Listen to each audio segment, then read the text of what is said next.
సినిమాలో ఫస్ట్ హాఫ్లో బాగా మెన్షన్ చేసుకోవాల్సిందంటే బెల్లం శ్రీదేవి అండ్ వెన్నెల కిషోర్ అన్న ట్రాక్. వాళ్ళిద్దరికిద్దరు బేసిక్లీ హీరో హీరోయిన్కి కెమిస్ట్రీ ఉండాలి, బట్ ఇక్కడ వెన్నెల కిషోర్ గారికి బెల్లం శ్రీదేవి గారికి కెమిస్ట్రీ బాగా వర్కౌట్ అయింది.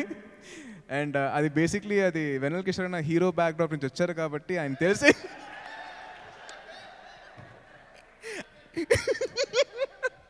అండ్ ఇంకో విషయం చెప్పాల్సింది ఏంటంటే, యూజువలీ అన్న ఎప్పుడు అంటూ ఉంటాను, నేను భుజం ఇచ్చి ఇలా అయిపోయింది, సడన్గా ఇలా లేపారనమాట ఆయన భుజం లేపేసరికి ఆ కెమిస్ట్రీ అలా వర్కౌట్ అయిందనమాట.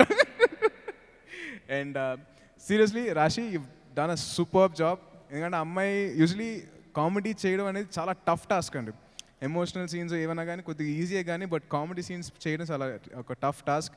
అండ్ రాశి, you done a fabulous job and it's great working with you. Thank you so much, and I'm looking forward to the next whenever it happens.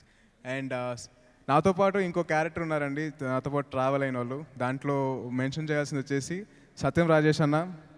Thank you so much అన్న. నాకు కొన్నిసార్లు నాకు role అయిపోతూ ఉండేది dialogue, and అన్నేమో hey don't worry నాకు same problem Tej అని చెప్పి థ్యాంక్ యూ సో మచ్ అన్న. అండ్ నా ఫస్ట్ మూవీ నుంచి నాతో పాటు ఇద్దరు క్యారెక్టర్స్ ట్రావెల్ అవుతూనే ఉన్నారండి, ఇప్పటికీ ట్రావెల్ అవుతున్నారు. వాళ్ళిద్దరు వచ్చేసి ప్రభాస్ అన్న అండ్ రఘుబాబు గారు. Thank you so much.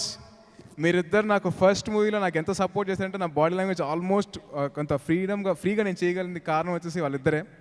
నాకు అంత ఫ్రీడమ్ ఇచ్చారు and they supported me so much. Thank you so much అన్న.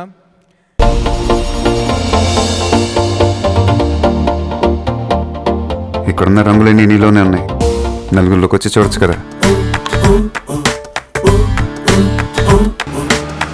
అబ్బాయిలకు కావాల్సింది ఒక హగ్, ఒక ముద్దు, అంతే. దానికోసం ఏవైనా చేసేస్తారు. చాలా చూసేసినట్టుంది. దూరం నుంచి చూడడం కంటే దగ్గర నుంచి చూడడం ఇంకా బాగుంటుందని వచ్చేసా. బాగున్నాం.